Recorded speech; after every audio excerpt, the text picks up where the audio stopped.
একটা কন্যা যখন আসে পৃথিবীতে, ইসলাম বলে ওই ঘরটা বরকতময়। এরপর যখন বড় হতে শুরু করে, ইসলাম বলে বাবা যদি এই মেয়েকে ভালো পাত্রের হাতে তুলে দেয়, বাবার জন্য জান্নাতের দরজাকে খুলে দেয় কে? তারপর সে যখন কারো বধূ হয়ে কারো ঘরে যায়, ইসলাম বলে খয়রুকুম খয়রুকুম লি আহলিহি, তোমাদের মধ্যে ওই ব্যক্তি আল্লাহর কাছে সেরা যে তার স্ত্রীর কাছে সেরা। কার কাছে সেরা? আপনি আল্লাহর কাছে পছন্দনীয় হতে হলে আগে আপনার স্ত্রীর কাছে পছন্দনীয় হতে হবে। আপনার স্ত্রী যদি আপনার A+ দেয়, আপনি আল্লাহর কাছেও, কথা বুঝে নাই বোধহয়। আপনার বউ যদি আপনারা দেয় A+, আল্লাহ দিবে কি? আপনার স্ত্রী যদি আপনারা দেয় A-, আল্লাহ দিবে কি? আপনার স্ত্রী যদি আপনারা F দেয়, F, ওই যে ফেল, তো আল্লাহ কি দিবে? আজকে যে ভাবিরে ধরবেন, কি দিবা? কও, কি দিবা? হ্যাঁ, ওই যে বিয়া করে নাই A+।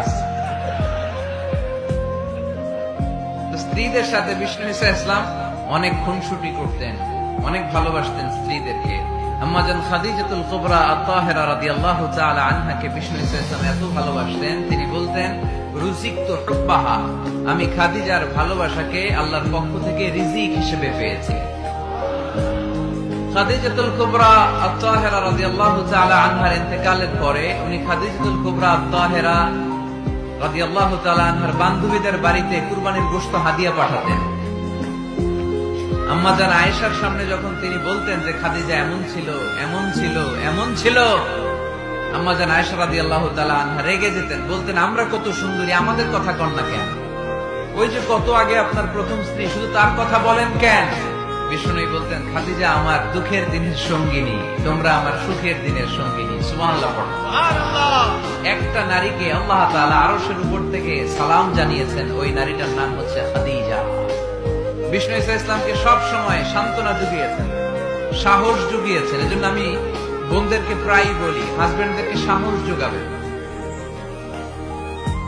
স্বয়ং আল্লাহ তাআলা সাইয়েদনা জিবরাইল মারফত জানিয়ে দিলেন, ও নবী বাশশিরু খাদিজাতা বাইতান ফিল জান্নাহ, আপনি আপনার স্ত্রী খাদিজাকে এমন একটা জান্নাতের ঘরের সুসংবাদ দেন যেটা মণি, মুক্তা, ডায়মন্ড, সাফায়ার স্টোন দিয়ে তৈরি, যে জান্নাতের ভেতরে কোনো আওয়াজ নাই, নয়েজ নাই, চিৎকার নাই, হই হুল্লোড় নাই। সুবহানাল্লাহ পড়েন।